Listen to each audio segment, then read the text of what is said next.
कैसे आप लोग। वर्णमाला क्लासेस की ऑनलाइन क्लासेस में आपका स्वागत है।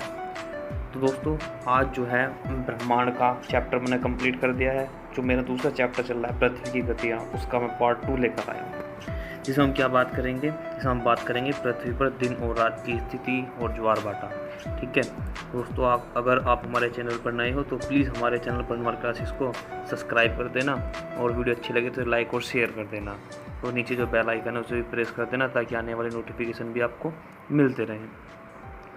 तो देखो है क्या इसमें, पृथ्वी पर दिन और रात की स्थिति, कैसे कैसे दिन होगा और कैसे रात होगी। देखो थ्योरी पढ़ते हैं पहले इसकी।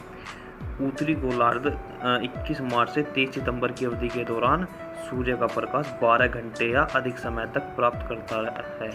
जो उत्तरी गोलार्ध है, जिस गोलार्ध में हम स्थित हैं, जहाँ उत्तरी गोलार्ध में हम रहते हैं, वो क्या है, 21 मार्च से 23 सितंबर की अवधि के दौरान सूर्य का प्रकाश 12 घंटे या उससे अधिक समय तक प्राप्त करता है।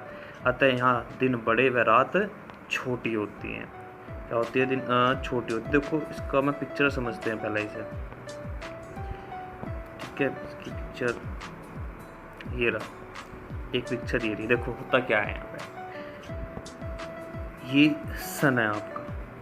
ठीक है, क्या है, सन है। ये आपकी पृथ्वी है जो राउंड राउंड कर रही है, क्या है, चक्कर लगा रही है। ठीक है, अब होता क्या है पृथ्वी पे, देखो पृथ्वी ये इस तरीके से घूम रही है। कैसे घूम रही है, इस तरीके से घूम रही। कैसे है, एंटी क्लॉकवाइज। कैसी घूम रही है वो, एंटी क्लॉकवाइज, मतलब घड़ी की विपरीत दिशा में घूम रही है। ठीक है, अगर घड़ी की विपरीत दिशा में घूमेगी तो किस साइड से किसको घूमेगी, वो पश्चिम से पूर्व की दिशा में। तो पृथ्वी कैसे चक्कर लगाती है, पश्चिम से पूर्व की दिशा में चक्कर लगाती है। मतलब क्या करती है, ऐसा घूर्णन करती है वो। ठीक है, घूर्णन का मतलब मैं बताया था, लट्टू की तरह जो घूमती है। देखो यहाँ पर क्या है, 21 जून। ठीक, तो देखो पहले एक एग्जांपल से मैं तुम्हें वैसे सेट करता हूँ अपनी तरीके से पिक्चर बना के कि कैसे कैसे ये राउंड करती है। देखो सपोज करो ये हमारी अर्थ है। क्या है, ये अर्थ है। ठीक, ये है आपका सन, ये आपका होगी मकर रेखा, सॉरी कर्क रेखा, ये आपकी हो गई विषुवत रेखा, और ये आपकी हो गई मकर रेखा। ठीक है, तो सूर्य क्या करता है, सूर्य ऐसे चलना शुरू करता है, बीच की कौन सी है, ये विषुवत रेखा से। ठीक है, विषुवत रेखा से चलना शुरू करता है, पहले जाएगा वो यहाँ पर। ठीक है, तो यहाँ पर कब होता है वो, यहाँ पर होता है वो 21 जून में।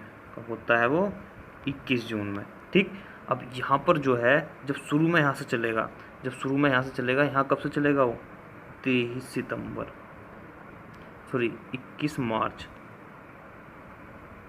पहला कहाँ चलेगा, 21 मार्च से चलना शुरू करेगा ये। ठीक है, मार्च के बाद मार्च, अप्रैल, मई, जून में यहाँ पहुँचेगा। फिर वापसी आता है जुलाई, अगस्त, सितंबर। ठीक है, तो सितंबर में फिर यहीं आ जाता है। कितने सितंबर को आ जाता है आपका, 23 सितंबर, मतलब 23 सितंबर में कहाँ है, फिर से यहीं आ जाता है। तो 2 बार कहाँ आता है ये, विषुवत रेखा पर। उसके बाद में फिर नीचे आता है, यहाँ पर आ जाता है, फिर कहाँ पर, मकर रेखा पर। यहाँ क्या होता है, लंबवत पड़ता है।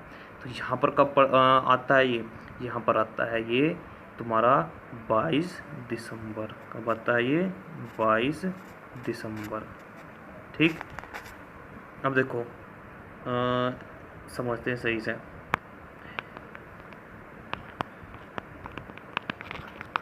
दोबारा से बना लेते हैं, चलो। ये आपका हो गई अर्थ। ठीक है, विषुवत रेखा, कर्क रेखा, मकर रेखा।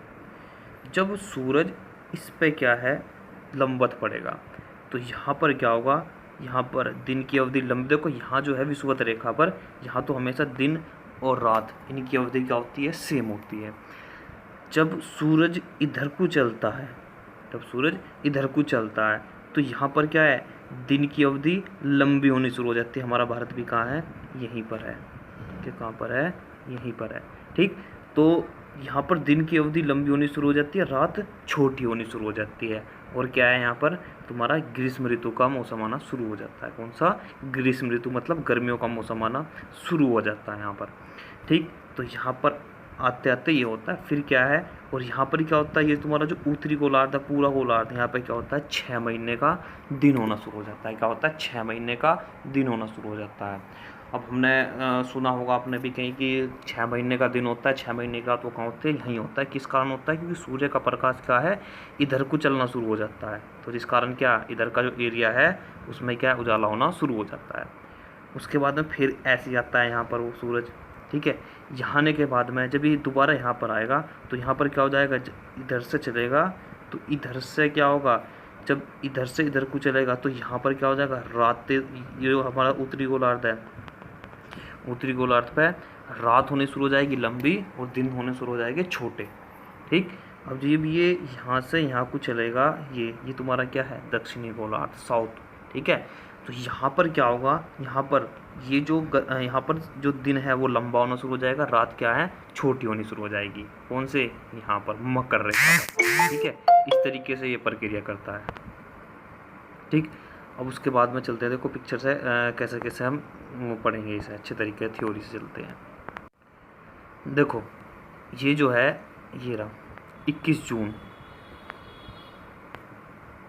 21 जून जो आपका सूरज है यहाँ पर होगा, किस पे, मकर रेखा पर। कहाँ पर होगा, मकर, सॉरी, कर्क रेखा पर। कर्क रेखा पर क्या होगा, ये बिल्कुल लंबवत होगा। लंबवत मतलब सूरज और इस रेखा के बीच का एंगल बनेगा 90 डिग्री का, ठीक है। और यहाँ पर सबसे बड़ा दिन होता है 21 जून के अंदर, कहाँ पर, कर्क रेखा पर, ठीक है। तो ये इस तरीके से चक्कर काट रहा है यहाँ पर, ठीक है।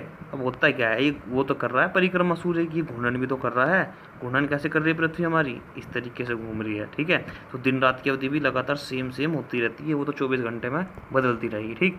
जब ये ऐसे चलता है यहाँ पर कब आ गया, 23 सितंबर में, कौन सा, विषुवत रेखा पर, ठीक। तो कहाँ आ गया, विषुवत रेखा पर।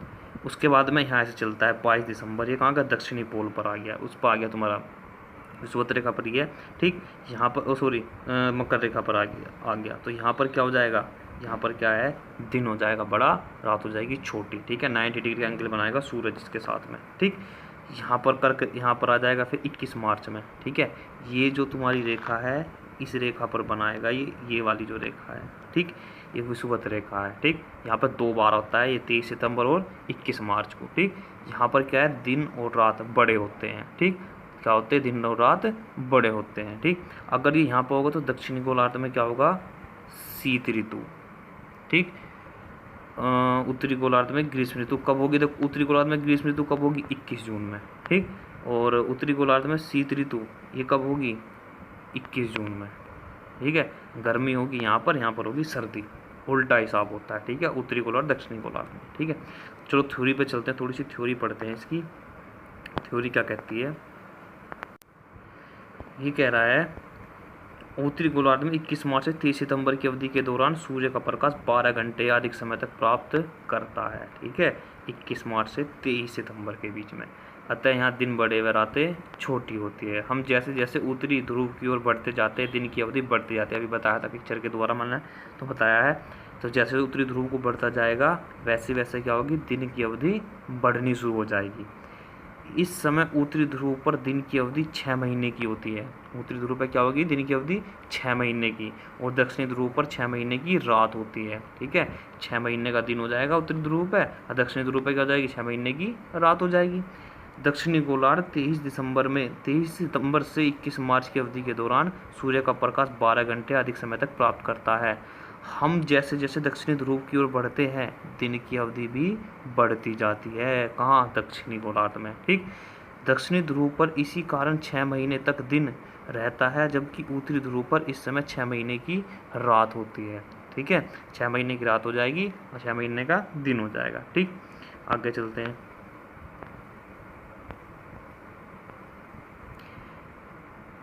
देखो ये समझने वाली चीज़ है, ये है हमारी अर्थ, ठीक है। कितनी झुकी हुई है, 23 डिग्री के एंगल पे। कितनी झुकी हुई है, 23 डिग्री के एंगल पे ये झुक रही है, यहाँ से यहाँ तक, ठीक है। ये पृथ्वी का सेंटर है ये, ठीक है, इसे मत मानना सेंटर, ये है सेंटर पृथ्वी का, ठीक। तो ये क्या है, दक्षिणी ध्रुव, ये क्या है, उत्तरी ध्रुव हो गया, नॉर्थ पोल हो गया, ये आपका साउथ पोल हो गया, ठीक है। तो यहाँ पर जो है ये कर्क रेखा, मकर रेखा, और ये आपकी विषुवत रेखा बीच वाली, ऐसे खींच रखा है। ठीक है, ये काल्पनिक रेखा होती है। तो यहाँ पर कितना डिग्री है? 23.5 डिग्री। देखो ये पृथ्वी 23.5 डिग्री झुकी हुई है। क्या है? 23.5 डिग्री झुकी हुई है। इसी कारण क्या होते हैं? ऋतुओं में परिवर्तन होता है। क्या होता है? ऋतुओं में परिवर्तन होता है। पृथ्वी का देखो अब चुंबकीय ध्रुव में देखो एंगल कितना कितना बन रहा है। ऊपर बन रहा कितना? 10 डिग्री का, नीचे कितना बन रहा? हाफ डिग्री का। ठीक है, तो पृथ्वी क्या इस तरीके से क्या है? घूर्णन करती है। ठीक, अब ये अक्ष झुकाव दे रखा है पृथ्वी का। क्या अक्ष झुकाव? कितने अक्ष पे कितना झुक रही है। ठीक है, तो यहाँ इसमें कुछ ज़्यादा बड़ी चीज़ है नहीं, ये ज़्यादातर हाई लेवल का चीज़ है। आगे चलते हैं। ये हो गया। देखो ऋतु परिवर्तन कैसा होता है। अक्ष तल से पृथ्वी के अक्ष के झुकाव के कारण ऋतु परिवर्तन होता है। कितना? 23.5 डिग्री झुकी हुई है पृथ्वी, तो इसी कारण क्या है? ऋतु परिवर्तन होगा। जब पृथ्वी के अक्ष का उत्तरी भाग ध्रुव सूर्य की तरफ झुका होता है, जब पृथ्वी का अक्ष उत्तरी भाग ध्रुव सूर्य की तरफ झुका होता है, तो सूर्य की किरणें उत्तरी ध्रुव पर सीधी पड़ती है। तो इस अवधि में दिन की अवधि लंबी होती है। ठीक है, जब सूर्य का जो पृथ्वी का जो भाग है, ये पृथ्वी है, ये पृथ्वी का भाग सूर्य के भाग के जो सामने आ जाएगा, पृथ्वी को सीधी पड़ेगी, तो वहाँ क्या हो जाएगी? दिन की अवधि लंबी हो जाएगी। और जहाँ क्या है? कम हो जाएगा, वहाँ क्या हो जाएगी? जहाँ इसकी कम है वहाँ क्या हो जाएगी? वहाँ हो जाएगी सर्दी, क्योंकि यहाँ क्या है? ये सीधी पड़ रही है तो ज़्यादा गर्मी पड़ेगी यहाँ पर इसके सामने, और जो इसके सामने नहीं है यहाँ क्या कैसी पड़ती है? तिरछी पड़ती है, तो यहाँ क्या है? सर्दी हो जाती है ज़्यादा।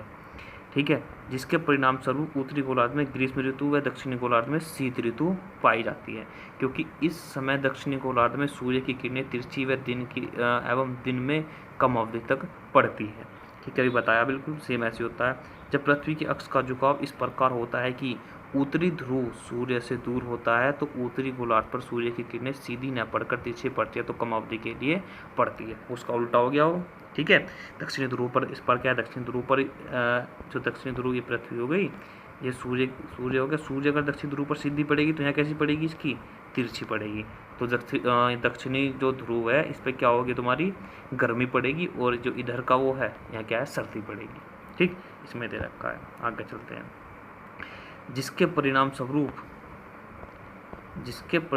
उत्तरी गोलार्ध में शीत ऋतु होती है तथा दक्षिणी गोलार्ध में ग्रीष्म ऋतु होती है, क्योंकि इस समय सूर्य की किरणें दक्षिणी गोलार्ध पर सीधी पड़ती है। ठीक है, ये बताया अभी बिल्कुल ऐसी। ठीक है, आगे चलते हैं। देखो यहाँ पर क्या है? इतना हमने पढ़ लिया। मैं बहुत ही इंपॉर्टेंट टॉपिक लेकर आया हूँ तुम्हारे लिए। यहाँ पर बहुत ही इंपॉर्टेंट है, जिसका नाम है ज्वार भाटा। उसे पढ़ेंगे हम। ज्वार भाटा देखो बहुत ही इंपॉर्टेंट चीज़ है। ऐसी चीज़ देखो आपको लिखा तो हर जगह मिलेगा, लेकिन कोई समझाने वाला ऐसा नहीं मिलेगा। तो ज्वार भाटा, ठीक है, होता क्या है ज्वार भाटे में? ठीक है, तो ज्वार भाटा देखो होता क्या है? टाइड, इंग्लिश में बोलते हैं टाइड। ठीक है, बिल्कुल ध्यान से समझना, बिल्कुल दिमाग सेंटर में लगा के, और यहाँ पे जब ये समझना, ये जब भी अच्छे तरीके से समझ में आएगा। ठीक है, तो ज्वार भाटा को देखो मैं पिक्चर समझाता हूँ। तो मैं सबसे पहले होता क्या है, इसके अंदर कंडीशन क्या होती है, कैसे कैसे ज्वार भाटा बनते हैं। देखो ये आपका सूरज है। क्या है? आपका सूरज, सन।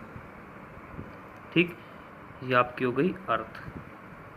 ठीक है, और ये आपका हो गया तुम्हारा ये चंद्रमा, ये हो गई अर्थ, ये हो गया आपका मून। ठीक है, अब सूर्य, चंद्रमा और अर्थ, ये जो तीनों एक ही दिशा में होती है, एक ही दिशा में होती है। मतलब क्या? ये भी इधर, ये भी इधर, ये भी इधर।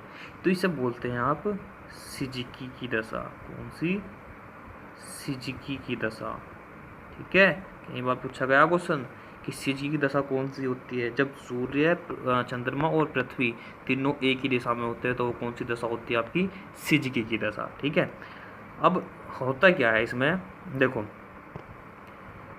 न्यूटन महोदय साहब ने कहा है कि जब भी कोई पिंड एक दूसरे के संपर्क में आते हैं, तो वे क्या है? एक दूसरे को अपनी ओर खींचना शुरू कर देते हैं। क्या करना शुरू कर देते हैं?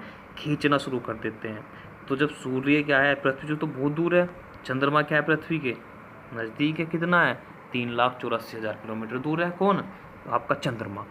तो पृथ्वी पे क्या है, जो पृथ्वी जब ये पृथ्वी के संपर्क में आता है चंद्रमा, तो ये क्या करता है, पृथ्वी को अपनी ओर खींचना शुरू कर देता है। ठीक है, अब ये तो प्रेशर लगा रहा है, प्लस में क्या सूरज भी आ गया इसके साथ में।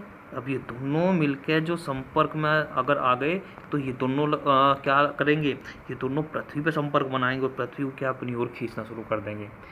तो जो पृथ्वी का स्थल भाग है, जो पृथ्वी का स्थल भाग है, स्थल का मतलब जो आपकी मिट्टी है, ज़मीन है, धरातल है, वो तो खींच नहीं पाता, लेकिन जो पृथ्वी पे पानी है, समुद्र है, ठीक है, उस समुद्र का पानी क्या है, खींचना शुरू हो जाता है।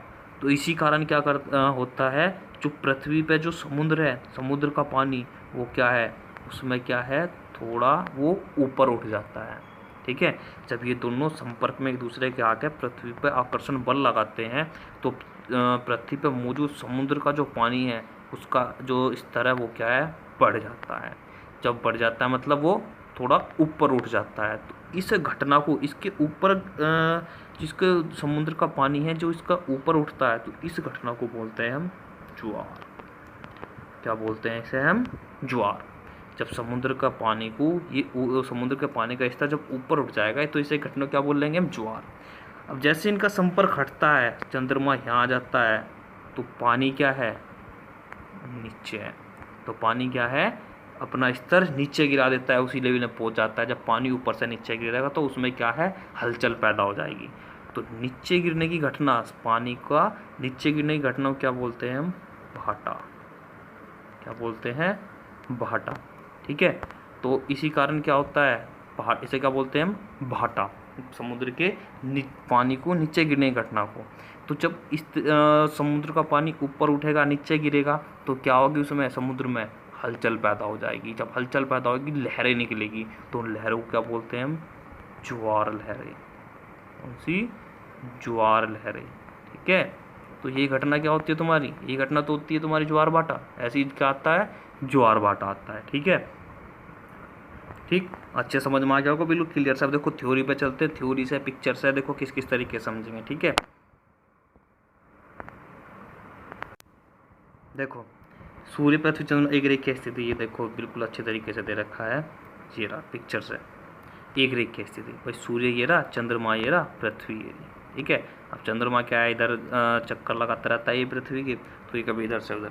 ठीक है, तो इसे जो बताया था अभी, इसे कौन सा बताया था, सिजिकी की दशा, जब ये तीनों क्या है, एक दशा में होते हैं, और हिंदी में कहते हैं इसे व्युति युति की स्थिति, व्युति युति की स्थिति। ठीक है, अब देखो दीर्घ ज्वार का बनना, मतलब बड़े ज्वार कैसे बनेंगे, बिल्कुल ध्यान समझना, भी बिल्कुल समझाया था, बिल्कुल वही है, कुछ अलग नहीं है। ठीक, तो सूर्य, चंद्रमा, पृथ्वी, ये दोनों मिलके क्या है, पृथ्वी पे क्या है, गुरुत्वाकर्षण बल लगावेंगे, और उसके कारण क्या है, पृथ्वी का जो ये रहा, पृथ्वी को अपनी ओर खींचना शुरू कर देते हैं। क्या करना शुरू कर देते हैं, खींचना शुरू कर देते हैं। तो क्या आता है, जो पानी का जो स्तर है उसे क्या है, ये ऊपर उठा देते हैं। ठीक, तो जल के स्तर को ऊपर उठा देंगे तो क्या है, जब ऊपर उठेगा तो उसे ज्वार, और नीचे गिरेगा तो उसे भाटा कहेंगे। ठीक, ये भी बताया था मैंने। ठीक, आगे चलते हैं, देखो आगे क्या है, ये है व्युति स्थिति। देखो चंद्रमा कहाँ है, यहाँ पर। ठीक, सूर्य कहाँ पर है, यहाँ पर। तो जब ये स्थिति होती है, ये कब होती है, अमावस के लिए। ठीक है, तो अमावस को क्या होता है, युति की स्थिति, सूर्य, चंद्रमा और पृथ्वी तीनों एक ही रेखा में आ जाएंगे।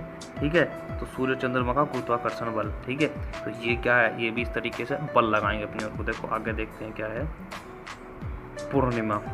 पूर्णिमा को क्या होता है, ठीक, इसमें क्या होगा, सूर्य, चंद्रमा इधर आ गया, सूर्य यहाँ पर है, चंद्रमा यहाँ पर है। ठीक, ये क्या है, ये इसे अपनी ओर को इधर को खींचेगा, चंद्रमा का गुरुत्वाकर्षण बल, सूर्य का गुरुत्वाकर्षण बल। सूर्य भी क्या है, एक तरफ से सूर्य खींचेगा, एक तरफ से चंद्रमा खींचेगा। ठीक है, तो इसमें भी क्या है, ये भी ज्वार भाटे बनते हैं, निम्न जल स्तर। ठीक है, ये क्या है, निम्न जल स्तर क्या है, उठा पाते हैं। होता क्या है, अब चंद्रमा अपनी ओर को खींच रहा है, सूर्य अपनी ओर को खींच रहा है।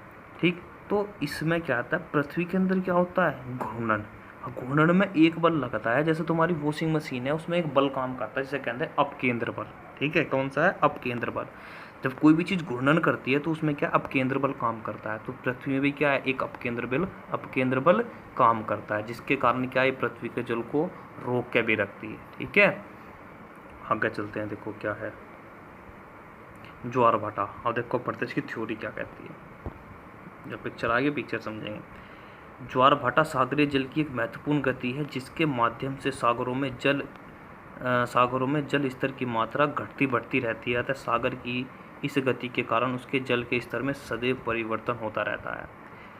भाई घटती बढ़ती कैसे रहेगी, इसमें क्या बरसात का पानी आता रहेगा, सूर्य से क्या, और सूर्य क्या है उसके पानी को सोखता रहता है, और जिस कारण क्या बरसात वगैरह होती है। सूर्य व चंद्रमा की आकर्षण शक्तियों के कारण सागरीय जल के ऊपर उठने तथा आगे तट की ओर बढ़ने की अवस्था को ज्वार अभी बताया था। ठीक है, ऊपर उठने या आगे बढ़ने की घटना कहते हैं ज्वार, तथा जल के नीचे उतरने में पीछे की ओर लौटने की अवस्था को भाटा कहते हैं। इससे उत्पन्न तरंगों को ज्वारीय तरंग कहते हैं। कौन सी तरंग कहते हैं, ज्वारीय तरंग। ठीक है, अभी मैंने बताया था, बिल्कुल पिक्चर से बिल्कुल सेम है। विभिन्न स्थानों पर ज्वार भाटा की ऊंचाई में पर्याप्त भिन्नता होती है, जो सागरों में जल की गहराई, सागरीय तट की रूपरेखा तथा सागर के खुले या बंद होने पर आधारित होती है। ठीक है, अलग अलग स्थिति में अलग अलग ज्वार भाटे आते हैं। ठीक है, मैं कल तुम्हें क्या है आगे का चैप्टर समझाऊंगा, उसमें इसमें थोड़ा सा रह जाएगा बस ज्वार भाटा में, तो उसमें क्या है बताऊंगा कहाँ पर सबसे ज़्यादा ज्वार आता है, कहाँ पर सबसे कम ज्वार आते हैं। ठीक है, आगे चलते हैं इसमें। यद्यपि सूर्य चंद्रमा से बहुत बड़ा है, तथापि पृथ्वी पर सूर्य की अपेक्षा चंद्रमा का आकर्षण शक्ति का प्रभाव दुगना है। क्यों है, क्योंकि सूर्य क्या है, देखो बड़ा बेशक है सूर्य है, लेकिन चंद्रमा क्या पृथ्वी के सबसे ज़्यादा नज़दीक है। इसका कारण सूर्य की चंद्रमा की तुलना में पृथ्वी से दूर होना है। ठीक है, चंद्रमा क्या है, पृथ्वी से सूर्य क्या है, पृथ्वी से दूर है, चंद्रमा क्या है, पृथ्वी के पास है। पृथ्वी के परिभ्रमण घूर्णन के कारण 24 घंटे में प्रत्येक स्थान पर 2 बार ज्वार एवं 2 बार भाटे आते हैं। क्या होता है, पृथ्वी के परिभ्रमण घूर्णन के कारण क्या आते हैं, 2 बार ज्वार आते हैं, 2 बार भाटे आते हैं। जब सूर्य, पृथ्वी तथा चंद्रमा की एक सीधी रेखा में होती है तो यह स्थिति युति व्युति या सिजकी कहलाती है। बहुत इंपॉर्टेंट क्वेश्चन है, नोट कर लेना। सिजकी की स्थिति पूर्णमासी व अमावस्या की उत्पन्न होती है। ठीक है, जब ये स्थिति आती है तो उस टाइम क्या होता है, पूर्णमासी व अमावस की स्थिति उत्पन्न होती है।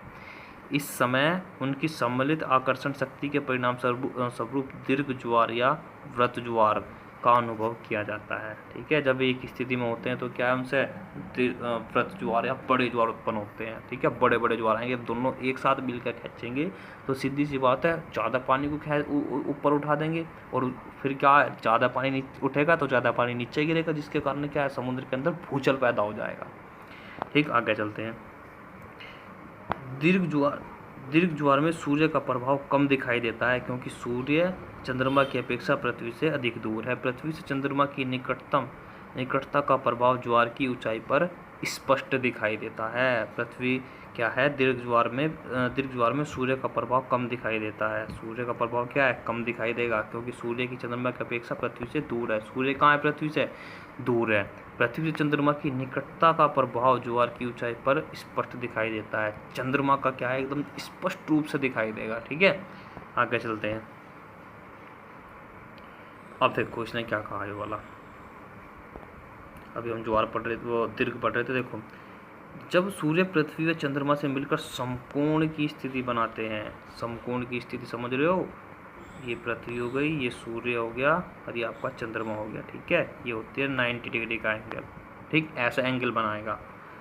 ठीक है, जब क्या होगा, समकोण की स्थिति बनाते हैं तो चंद्रमा व सूर्य की आकर्षण बल एक दूसरे के विपरीत, समकोणीय स्थिति के कारण सूर्य कि चंद्रमा महासागरीय जल को अपनी ओर आकर्षित करते हैं या इसका कार्य करते हैं, किसका, एक दूसरे के विपरीत कार्य करते हैं, जिसके परिणाम स्वरूप निम्न ज्वार या लघु ज्वार का अनुभव किया जाता है। किसका, निम्न ज्वार का। ठीक है, और लघु ज्वार का। लघु ज्वार में महासागरीय जल का उतार चढ़ाव कम होता है। ऐसी स्थिति में कृष्ण पक्ष व शुक्ल पक्ष की सप्तमी या अष्टमी की तिथि को देखा जाता है। ठीक है, शुक्ल पक्ष की सप्तमी या अष्टमी को, या कृष्ण पक्ष में। देखो अभी जो मैंने बताया था, अभी जो पीछे बताया था, देखो ये क्या है, सूर्य पृथ्वी हो गई, ये क्या हो गया, चंद्रमा हो गया। भाई सिजकी की दिशा में क्या है, दोनों एक चंद्रमा यहाँ जाएगा, सिजकी की दशा अगर होगी तो उसमें क्या होगा, ये दोनों इस पर आकर्षण बल लगाएंगे एकदम मिल के, तो क्या करेंगे, पृथ्वी को इसका जो आकर्षण बल है उसे कैड़ा लगाएंगे, खींचेंगे। अब अगर ये जो है तुम्हारा ये ना हो, अब ये 90 डिग्री की अवस्था आ गई तुम्हारी, ठीक है, तो 90 डिग्री की अवस्था में होगा क्या, 90 डिग्री की अवस्था में ये 90 डिग्री की अवस्था में ये अपनी ओर को अलग खींचेगा और ये अपनी ओर को अलग खींचेगा, ठीक है। तो इसलिए क्या इस पर ज़्यादा प्रभाव नहीं पड़ता, इस कारण क्या है, पृथ्वी पर कम ज्वार आते हैं, ठीक है, निम्न स्तर का ज्वार आता है। ये तो ये सूर्य जो है ये भी अपनी ओर को खींचेगा और ये भी अपनी ओर को खींचेगा, ठीक। तो सूर्य क्या है, बहुत ज़्यादा दूर है पृथ्वी से, तो ये क्या ज़्यादा नहीं खींच पाता, और क्या है, ये भी क्या है, जब ये भी अकेला पड़ जाएगा तो ये भी नहीं ज़्यादा नहीं खींच पाने, क्योंकि ये क्या आकार में छोटा है, ठीक। और क्या करता है, इस स्थिति में क्या आते हैं, पृथ्वी पे निम्न ज्वार उत्पन्न होते हैं। कौन से, निम्न ज्वार उत्पन्न होते हैं, ठीक। आगे चलते हैं, देखो पृथ्वी पर चंद्रमा के सम्मुख स्थिति भाग पर चंद्रमा की आकर्षण शक्ति के कारण ज्वार आता है, किंतु इस समय पृथ्वी पर चंद्राभिमुख भाग पर ज्वार आता है। जो भाग पृथ्वी का जो भाग है, तो चंद्राभिमुख का मतलब क्या है, जो पृथ्वी का भाग चंद्रमा के बिल्कुल सम्मुख है उसी जगह क्या आता है, ज्वार आता है।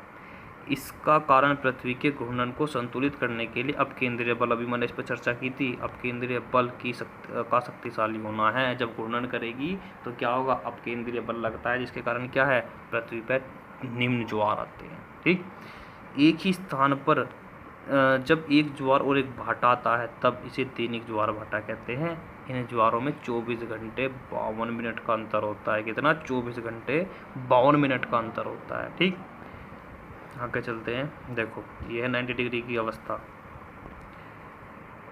सूर्य चंद्रमा यहाँ पर हो गया, ठीक है। तो ये 90 डिग्री का एंगल बना रहा है, ये चंद्रमा के गुरुत्वाकर्षण बल का परिणामी बल, ठीक है। पृथ्वी के अंदर भी क्या है, घूर्णन शक्ति है, ऐसा घूम रही है, ये ऐसे घूमेगी तो क्या है, ये अपने जो इसके अंदर की अवस्था, अंदर का जो पानी है उसे क्या है, ये बाहर ज़्यादा नहीं खींचने देती, इसके कारण क्या है, इसका चंद्रमा का जो जिसमें क्या आते हैं, निम्न ज्वार आते हैं। सूर्य के गुरुत्वाकर्षण के कारण बल का परिणामी बल, देखो सूर्य ज़्यादा दूर है इसलिए क्या है, ये ज़्यादा नहीं खींच पाता। चंद्रमा भी क्या है, इसके इस टाइम साथ नहीं है, चंद्रमा का गुरुत्वाकर्षण बल ये बिल्कुल सेम है, ठीक है। कब होता है, सप्तमी व अष्टमी की स्थिति में, ठीक है। तो ध्यान रखना, जब सूर्य चंद्रमा एक ही स्थिति में होंगे तो क्या होगा, सिजकी की दशा, ये सिजकी की दशा नहीं है, ठीक है। आगे देखते हैं, देखो उपभू एवं अपभू, जब पृथ्वी चंद्रमा के निकटतम स्थित पृथ्वी के केंद्र से चंद्रमा के केंद्र की दूरी 3,56,000 किलोमीटर है, 56,000 किलोमीटर है, ये केंद्र की बात कर रहा है, ठीक है। तो केंद्र की दूरी कितनी है, 3,56,000, अगर वैसे दूरी नापे तो 3,84,000 किलोमीटर है, ठीक है, होती है। तो उससे चंद्रमा की उपभू स्थिति कहते हैं। इस स्थिति में चंद्रमा का ज्वार उत्पादक बल सर्वाधिक होता है। इस स्थिति में क्या होता है, वहाँ का जो ज्वार उत्पादक बल मतलब जो ज्वार भाटा के जो बल है वो जो उसे खींचने का है, समुद्र के पानी को या पृथ्वी के जो आकर्षण बल लगता है उस टाइम उसे खींचना सबसे ज़्यादा होता है, जिस कारण उच्च ज्वार उत्पन्न होते हैं, जो कि सामान्य ज्वार से 20% ऊँचे होते हैं, ठीक है। क्या होते हैं, 20% ऊँचे होते हैं। जब चंद्रमा पृथ्वी से अधिकतम दूरी, पृथ्वी के केंद्र से चंद्रमा के केंद्र के बीच की दूरी 4,07,000 किलोमीटर होती है, कितनी, 4,07,000 किलोमीटर होती है, पर स्थित होता है तो उसे अपभू कहते हैं। इस समय चंद्रमा का ज्वार उत्पादक बल न्यूनतम होता है, जिस कारण लघु ज्वार उत्पन्न होते हैं, जो कि सामान्य ज्वार से 20% नीचा होता है। बहुत ही सिंपल चीज़ है, देखो इसने क्या कहा है दोनों चीज़ में, जब चंद्रमा जो है, ये चंद्रमा हो गया, ये आपकी पृथ्वी हो गई, ठीक है। जब ये ज़्यादा दूर होगा तो क्या होगा, उतना ही, जब ये इसके ज़्यादा संपर्क में होगा तो उतना ही क्या है, ऊंचा ज्वार उत्पन्न होगा। और ये जितना भी इसके नज़दीक होगा, सॉरी, जब जितना दूर होगा उतना कम होगा, और जब ये जिसके नज़दीक होगा उतना क्या है, ऊंचा ज्वार उत्पन्न होगा, ठीक है। बस ने कहा, जो उसके केंद्र से अगर 3,56,000 किलोमीटर की दूरी पर है, 3,56,000 पे, तो क्या होगा, उच्च ज्वार आ जाएंगे, उच्च ज्वार उत्पन्न होते हैं। अगर ये 4,07,000 किलोमीटर इसकी दूरी बढ़ गई तो क्या हो जाएगा, तो क्या कैसे आएंगे बल, लघु ज्वार उत्पन्न होता है। कैसा होता है, लघु ज्वार उत्पन्न होता है। ठीक है, ये 20% नीचा होता है ऐसा। ठीक है, तो देखो यहाँ ज्वार मैंने ज्वार भाटे को तुम्हें समझाया अच्छे तरीके से। देखो बिल्कुल लास्ट तक वीडियो को देखना जब एक तक चीज़ क्लियर होगी। ठीक है, थ्योरी पे भी, और कल इसका एक छोटा सा पार्ट हो रहा है उसे भी कंप्लीट करेंगे। ठीक है।